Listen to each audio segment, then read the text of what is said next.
Tuesday, Jonathan. It is Tuesday. August. We're still 25th. in August. We're still in August. It is not October as I thought it was last time. It is clearly August. August 25th. September, October, November, December. 4 months till Christmas. Yep. I hope you got my present all ready to go. Yeah. Good morning to all of you. How you doing? Hopefully you're well, that you found us, that you're with us, that things are happening in your life. It's going to be hot and humid like it has been the last couple days. But the mornings have not been so hot. No, and even the evenings not too bad. Yeah. I mean, I kind of snuck out for a little while last night, and Staples and I were sitting in the backyard. You can tell it's still August, but fall is around the corner. Yeah, unfortunately. Unfortunately. I love fall. It's my favorite time of year. It usually brings football. But, the pumpkin patch, Vallis. Is that going to be open this year? They're trying. But you know what? It's just the problem with fall in Nebraska is that winter is always after fall in Nebraska. This is the thing. I like the four seasons as well. I do. Summer is great. Love summer. But you do get to that time where it's like, I'm kind of looking forward to the crispness, we go to that, apple orchards, all that stuff is fun. The fall is fantastic. Yep. Pretty. I could do away with the winter. I'm good with the winter for maybe a day or two. I'm not. I know. I'm not a big cold person. I like the snow, but I want it to snow earlier than later. I would rather have winter let's have winter, and then move on to spring. So after Christmas. Yeah. Make December, even January, I suppose, winter. February can still be a little gray, fine, but it needs to get moving right into spring there. This is what I'm saying. I don't know if anybody's listening. We'll see. So we went on our honeymoon. We went to Kauai. Yeah. And I've kept the weather app so I can see Kauai's weather year round. And Genevieve says, "Why do you do that?" Because I look and it's 2 degrees, wind chill, -14. And I look at Kauai and it's a low of 67 and a high of 83 like it is all year round. I know. And it's beautiful. It is beautiful. Perfect weather. But that's not what we have here. Nope. We have extremes, we have variety, Jonathan. Think about it that way. We have variety. It's like the spice of life. I think that's literally what variety is, the spice of life. All right. Well, whew. I tell you, I know a lot of you have been getting your books. I see on Facebook here, and lots of people told me this week that you have acquired your book, or at least you ordered it. I have mine right here. Did you know there's a Bible study guide? Yes, you can get with I have that, in fact. You have it, okay. I do. I was thinking about actually doing a study one day. That's kind of where all this whole conversation came from. It's like, I like this book a lot. I like Screwtape Letters a lot. I think it has a lot to teach us and to reflect upon and all of those good things. And someone gave me this book they had found. It's like a workbook, and it's got questions for each chapter. And maybe I'll bring it tomorrow if anyone's interested in that. But we're gonna do all that work here. But yeah, I was thinking I could maybe get some insights. Yeah. Because it has been a long time since I've opened this book. Sure. And even getting back into it, I was like, right, this is not a regular book. Not a regular book. You don't just read it. Right. It doesn't work that way. Yeah, this is one that you really do want to spend some time with, to think about, to percolate with, to even pray with. I think there's some things to pray with about it in Screwtape Letters. Yeah, no, I was reading just the first letter because I didn't know if we were going to do just the introduction or the first letter today. And I was just reminded, I was just like, my goodness, because at the very beginning, boom, it talks about how he wrote this in 1941. Yeah, and I think it was published in 1942. And so, very different world, and I was just like, if he would have written this yesterday, it wouldn't have surprised me. Yeah. It is incredible, the parallels and the similarities that we see as we go through this. And that's why one of the reasons why I did it every year. I kind of miss not being in the classroom where I'm forced, in a sense, to come back to it every single year. We could maybe turn the studio into a classroom for you. We could, but no. instead of these windows, we can put up a wall so you don't get any natural light. I like the natural light.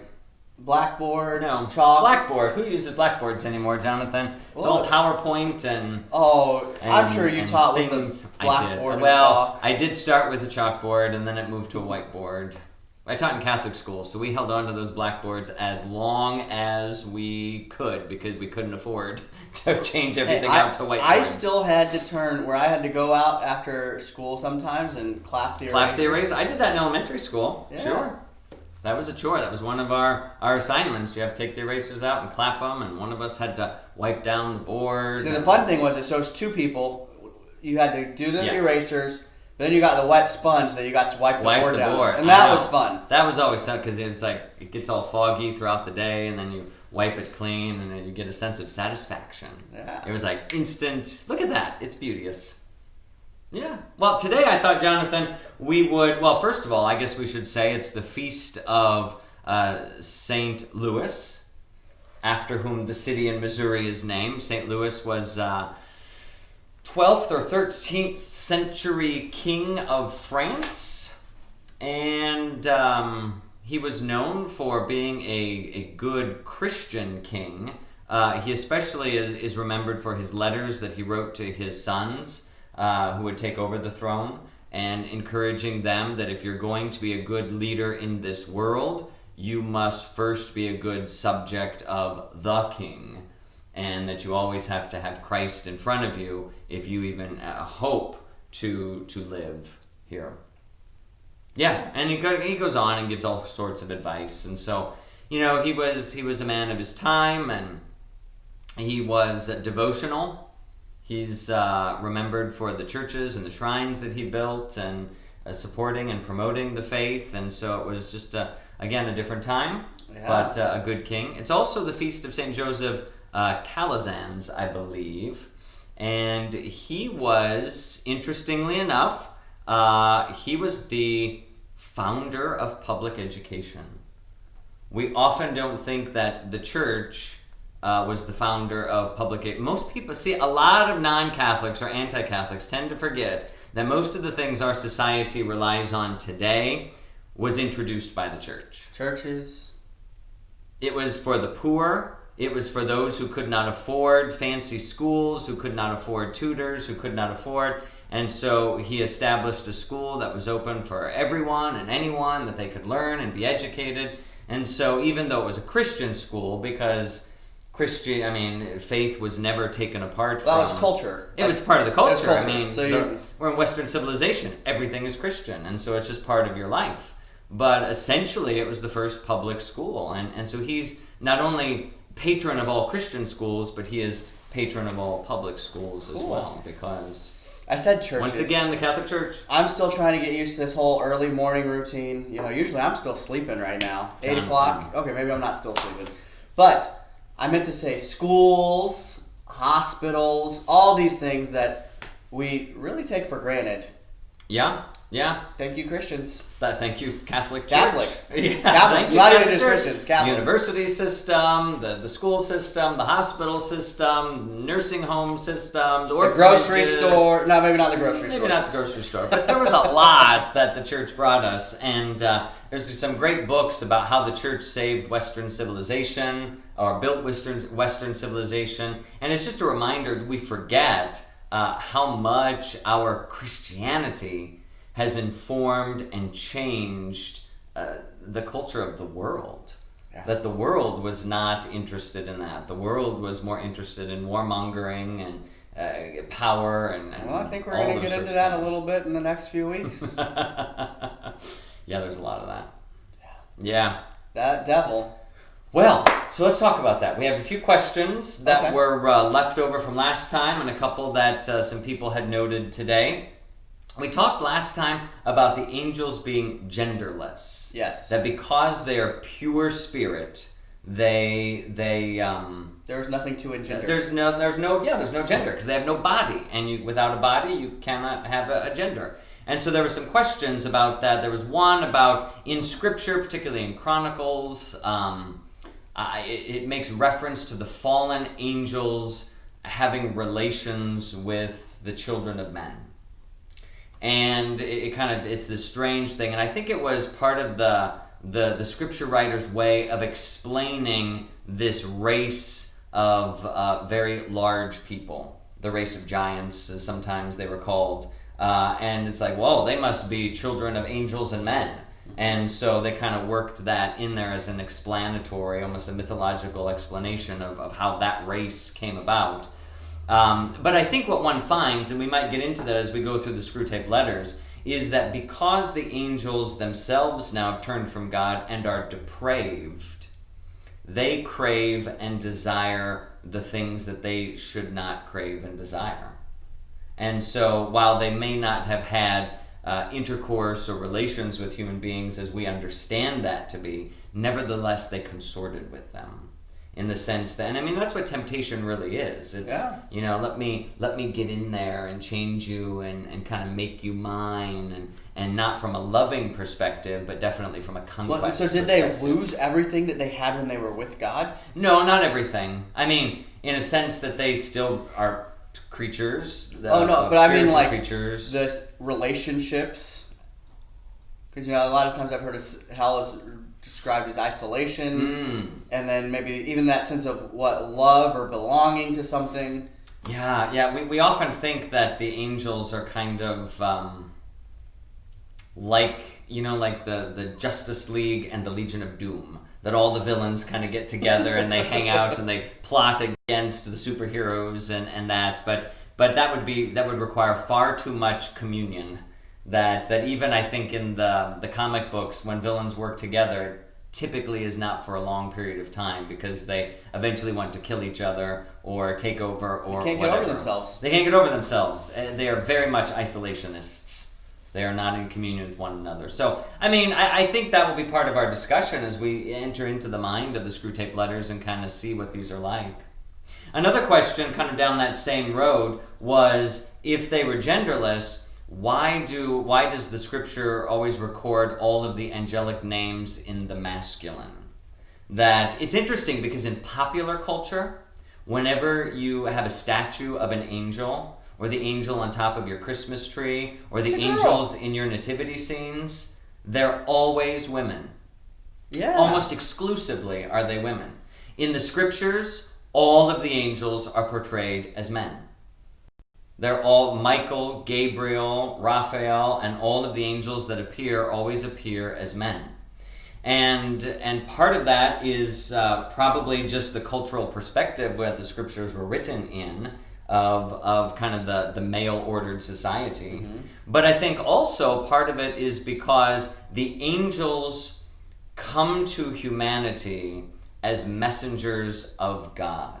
So they're coming to, when they reveal themselves and take on a human body, just like when the Son of God came to reveal God the Father and took on a human body, the body he took on was male. So the angels, in a sense, have to imitate God.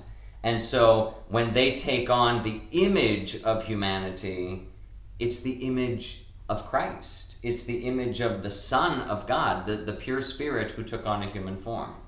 And so you see them portrayed then with male bodies, though the angels themselves are not male or female. Okay. But they're revealing, and that's what the word angel means. It literally means, it's a Greek word, angelos, which means messenger. That makes sense.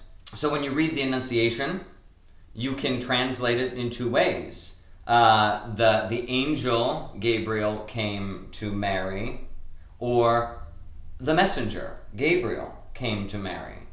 And it kind of changes. It's like, we're not exactly sure what then that looks like. Because when you say the angel Gabriel comes to Mary, you picture a light-filled room, wings, etc., etc. Right. You say the messenger Gabriel came to Mary.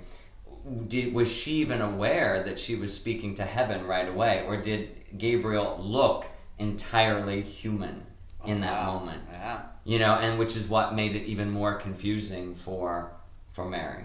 We don't know. Things we'll find out in heaven. This is exactly. These are kind of the mysteries. These are all the dots that aren't connected that are worth it's kind of speculating. Yeah, you could get a headache speculating on all those things. Well, Jonathan, don't get a headache. It's too early for that.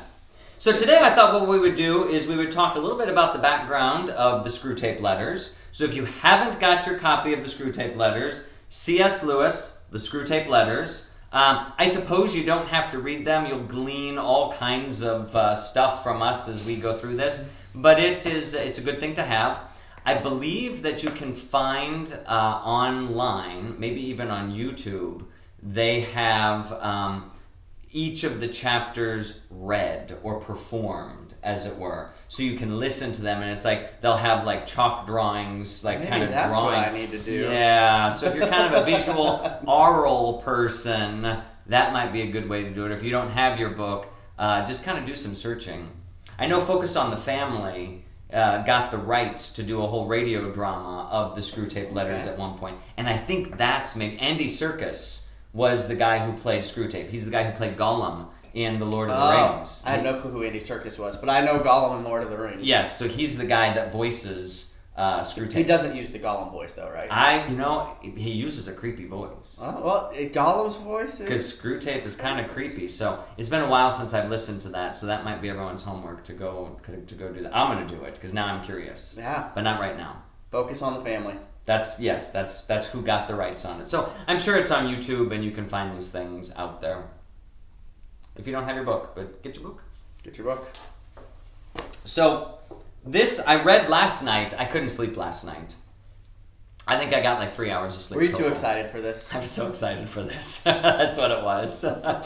So, I woke up. I couldn't sleep. I was up at like midnight, and then I didn't get back to sleep until, I don't know, 2:30-ish. And then I woke up at like 4:30, and then, so who knows what. But, so when I woke up, I'm like, I think I'll just go read about C.S. Lewis. And so I found his last interview that he did. Wow. And I copied down a bunch of quotes that I want to share with you throughout these next days. But the one that was most pertinent, I think, to today's topic was the interviewer asked him, it says, you seem to really enjoy writing. You can just get that feel in your writing. There's a joy there.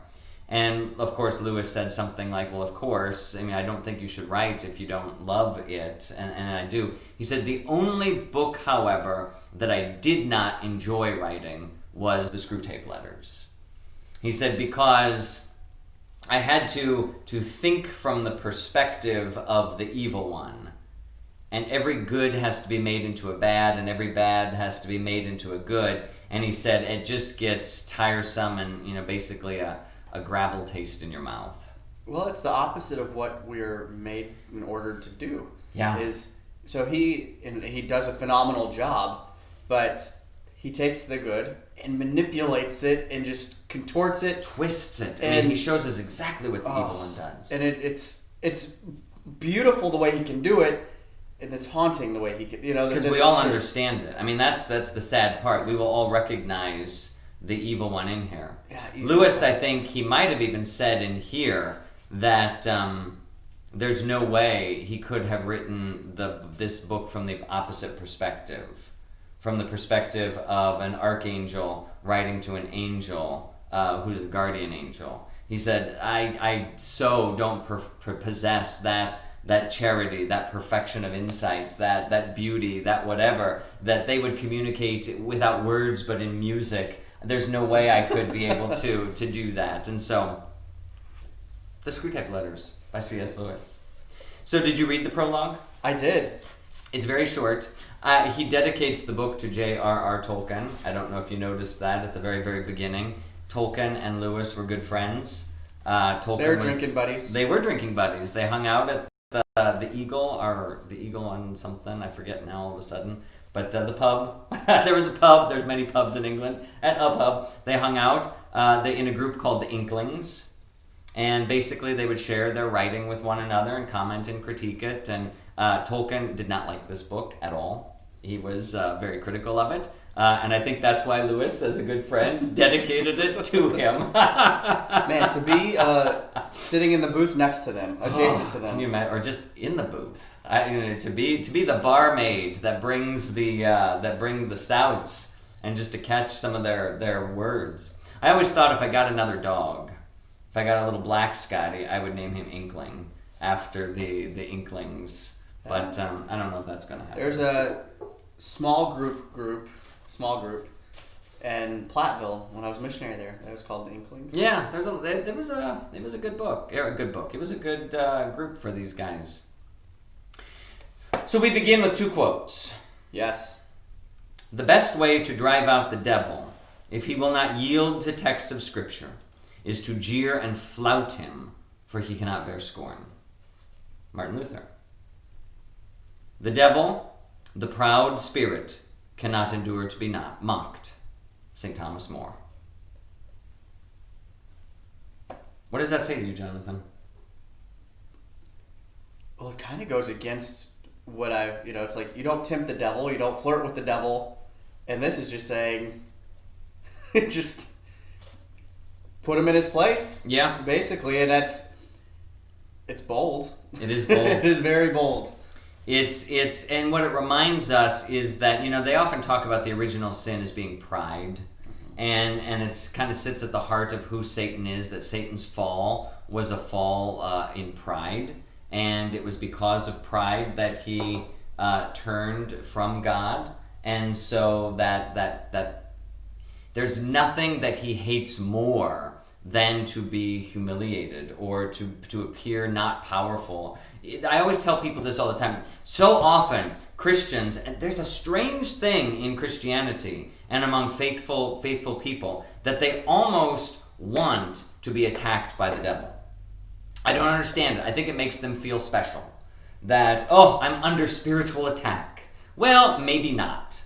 Maybe it's just, the world around you. Because in a sense, that is a very proud thing to say. That the evil one has picked me. I must be so good and so part of God's plan that he picked me. Look at how blessed I am that I am being thwarted by the devil. I'm under spiritual attack. Well, stop looking at that.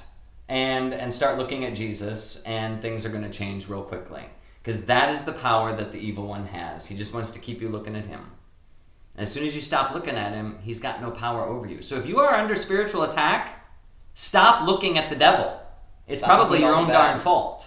Because, I think if we looked at all the bad things that happen in our day, whether it's stubbing your toe, getting out of the shower, or whatever it is, you're like, it's that devil. And we attribute all the bad things that happen to the devil instead of coincidence, just random circumstance. You are fallen world. Yeah, the fallen world. You're giving the devil a lot of power. You give him power. He only has the power that you give him, because he is not of God. We think of him as the moon in reference to the sun. That as an angel of light, his job was to reflect the glory of God. His job, Lucifer, the light bearer, was to be like the moon in reference to the sun, to reflect the sun's light onto the earth. And as soon as the moon pulls itself out of the sun's gaze, it goes black, because it's a hunk of cold rock. And the same thing with Satan. He has no light of his own. As soon as he pulls himself away from God, he can no longer generate any light. He is a cold, dark rock. He can only lie to you about his light and about his power. Never heard it described that way. Yeah. It kind of puts it into perspective. He is not the Almighty. Yeah, so any light that would seem to come is a facade. It's the fake light of God. Right. He disguises himself as an angel of light. Wow. But he is not an angel of light. I'll never look at the moon the same way again. That's why the moon is so fickle. It's constantly changing and never know what it's up to. So the preface is very, very short. And I suppose we could, there's a couple of, there's three main points that I want to highlight. I don't know if you had highlighted anything in here, but in the first big paragraph there, I guess it's the second paragraph, there are two equal and opposite errors in which our race can fall about devils. Number one, to disbelieve their existence, and number two, an excessive and unhealthy interest in them. And I think that's just what we were talking about. Yeah. That second one especially. unhealthy interest in them. Yeah. Well, and it's been said many times, the greatest lie the greatest lie the devil ever told was that he doesn't exist. Yeah. Or to make himself, and we're going to get into a little bit of that in here, that if he can get people to believe that he doesn't exist, then he's that spy working in the network there that has more control. But because if you knew he was there, you would probably fear him. And so let's just disbelieve, like, oh, devils, that's just an old myth, that's an old wives' tale, that's an old whatever. And so you just brush it off. There's nothing to be afraid of. The second is the excessive and unhealthy interest in them. The Second Vatican Council wrote about demonology and the occult. And as it said, it's like, yes, this is something we have to be aware of, we have to know, but boy, oh boy, do not spend too much time looking into that well, because there's only one who can look the evil one in the face and not be affected, and that is God. And so we want to keep a healthy distance. Even the Rite of Exorcism, Jonathan, I don't know if you know, it's like the one ritual book that is not permitted to be translated into the common language. Really? It is still and must be used in Latin. I think in a sense to separate the person, the priest, from the evil one, that the priest does not take on the depth of those words as his own. The person of the priest. But keeps them as the church's words. This is the church speaking to you, Satan, not me. Yeah, so it's, and the devil, of course, understands Latin, so, he understands these languages, so it's not like we're speaking at him and he doesn't understand. He's very, very knowledgeable, that devil. Yes, but we are reminded here in the next paragraph that the devil is a liar. Pants are on fire. Hanging by that telephone wire. The devil is a liar. And that's an important thing to remember, because as we read the Screwtape letters, even what Screwtape says to Wormwood, we can't necessarily believe it. And so we're going to have to pick it apart and find where it falls apart. Yeah. Because the devil is not, we just always have to remember, the devil is not going to be kind, he's not going to be charitable. He'll appear kind, he'll appear charitable. But no goodness will ever come from the devil. No goodness, because all goodness comes from God. And if he has turned completely from God, anything that appears to be good is probably not good. And so that's what kind of, you have to be ready and watching, because it will trip you up. You will be drawn into parts of this thing. You'll be drawn in and be like, oh my gosh, I totally didn't even see that coming. Now I will ask, because, true, good, beautiful, transcendentals. Yes. Could the devil say something that's true? Yes, I think the devil could say something that is true. With bad intentions? Probably. And maybe even with, because I don't know why he would want to say a true thing with a good intention. I can't imagine that. No. I was just thinking, even in this letter, it's like, well, this is very That's true. That's a true statement. It's a true statement. But why are you saying that? The last thing I want to point out here in the preface is kind of the bottom line of that paragraph that begins, readers are advised to remember. There is wishful thinking in hell as there is on earth. And I thought that was an interesting thing, that because he's talking about, C.S. Lewis is basically saying, hey, I found these letters, and I don't know, when you read them, I'm not going to name names or anything like that. But he says, I think it very unlikely that the portraits of Father Spike or the patient's mother are wholly just. There is wishful thinking in hell as on earth. So remember that the demons here are describing people, and they're probably describing them more according to their bias than they actually are. because they want them to be worse than they actually are. Sure. And so that's what he means by there's wishful thinking in hell just as there is in earth. That we're not an unbiased creature, and the evil one even less so, more so, unbiased, biased, whatever. Evil one is more biased. He's more biased, yeah. So you have to know that these letters take place during the Second World War. That they are a tempting devil, kind of the opposite of a guardian angel, and his mentor, uncle, Screwtape. And we see that this devil, Wormwood, is supposed to tempt his patient. Mm-hmm. So this man who's living in World War II, Great Britain, so this is happening in Great Britain, in England, London, I believe. They call him the patient. Like it's your job to bring him to health or unhealth, as the case. Health. Exactly. So that's kind of the gist here, that Wormwood is trying to tempt this patient into hell, and Screwtape is trying to give him advice on how to do that.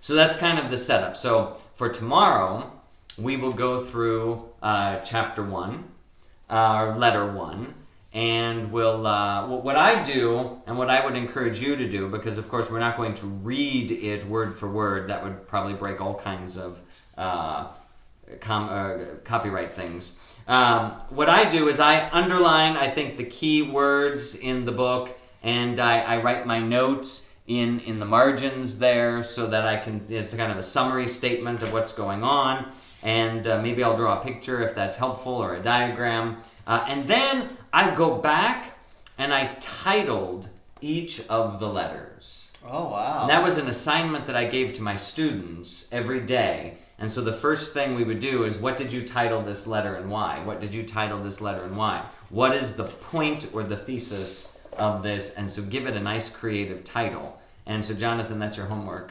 I want to know what your titles are. That's your homework too. Okay, it's your homework too. So you can share those when we start talking about titles. You can share them on the wall. Yeah. Okay. So you got some reading to do, got some thinking to do, and we'll see you tomorrow. We'll see you tomorrow. All right. Have a good day. Bye-bye. Get your copy.